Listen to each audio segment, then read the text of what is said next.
Western side of the state, we've got winds and the heat is there, folks. And of course, that means fire danger. We've got an elevated risk for the western side of the state, and we know that's something that's going to amp up in the next couple of days. Our very own Kayla Baggerly joins us live as we've just come off a weekend with very ripe fire conditions, and we're not done yet. Kayla.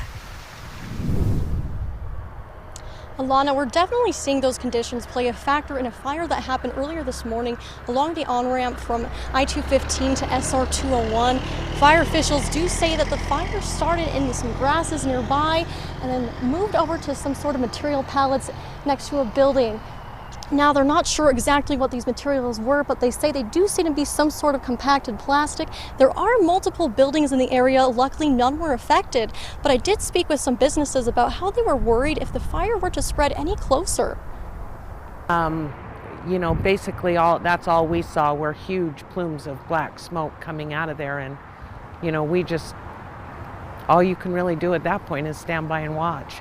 Kim Kendall, the owner of the data center, says she was worried about the safety and livelihoods of her employees when she saw the smoke this morning. I'm so glad they got here quickly because it was extremely close to going in that building.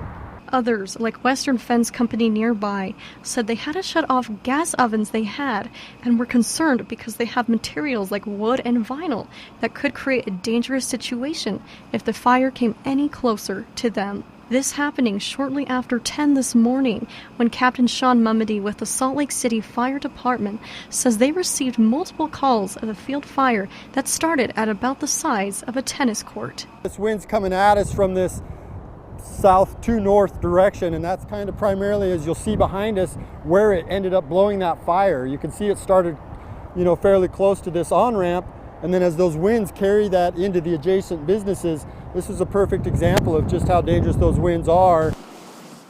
And coming out of a weekend with a red flag warning as well as the ongoing drought and dry conditions, he says it's important that people do what they can to prevent fires. The dangers of cigarette butts out the windows and dragging chains, anything that creates a spark or an ignition source.